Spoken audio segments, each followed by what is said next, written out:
9 ತಿಂಗಳ ಬಳಿಕ ನಿಮ್ಮ ಮೊಮ್ಮಗ ಇವತ್ತು ಮನೆಗೆ ಬಂದಿರೋದು, ಇದರಿಂದ ಸಂತೋಷ ಆಗಿದೆ ನಮ್ಮೆಲ್ಲರಿಗೂ, ನಮ್ಮ ಕುಟುಂಬದವ್ರಿಗೆಲ್ಲ ಅಷ್ಟೇ. ಅಂದರೆ ನಾಮಕರಣನ ನಿಮ್ಮ ಮಗ ಇದ್ದಿದ್ರೆ ಈ ಸಂದರ್ಭದಲ್ಲಿ ಯಾವ ರೀತಿ ಎಲ್ಲ ಮಾಡ್ತಿದ್ರಿ? ಇಡೀ ಕುಟುಂಬ ಇನ್ನೂ ಜೋರಾಗಿ ಮಾಡ್ತಿದ್ವಿ, ಇಡೀ ಕುಟುಂಬದನ್ನ ಎಲ್ಲರನ್ನು ಕರೆದು ಇದಕ್ಕಿಂತ ಜೋರಾಗಿ ಎಲ್ಲರೂ ಬೇರೆ ಕಡೆ ವ್ಯವಸ್ಥೆ ಮಾಡಿ ಮಾಡ್ತಿದ್ವಿ. ಮಗು ನೋಡಿದಾಗ ಏನು ಅನಿಸ್ತಾ ಇದೆ? ಅವನೇ ಬಂದಿದ್ದಾನೆ ಅಂತ, ರೇಣುಕ ಸ್ವಾಮಿನೇ ಹುಟ್ಟಿ ಬಂದಿದ್ದಾನೆ ಮನೆಗೆ ಅಷ್ಟು. ಕಳೆದ ಎಷ್ಟು ದಿನಗಳ ಕಾಲ ದುಃಖದಲ್ಲೇ ಇದ್ದಂಥವ್ರಿಗೆ ಮಗುನ ನೋಡಿದ ತಕ್ಷಣ ಎಲ್ರಿಗೂ ಕೂಡ ಖುಷಿ, ಸಂತೋಷ, ಮಗುನ ಎತ್ಕೊಂಡು ಮುದ್ದಾಡಿದ್ರಿ, ಇಡೀ ಸಂಭ್ರಮವನ್ನೇ ಆಚರಿಸಿದ್ರಿ ಎಲ್ಲರೂ ಕೂಡ.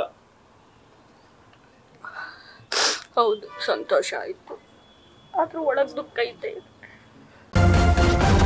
ನ್ಯೂಸ್ ಫಸ್ಟ್ ನಿರ್ಭೀತಿಯಿಂದ ನಿಮ್ಮ ಪರವಾಗಿ.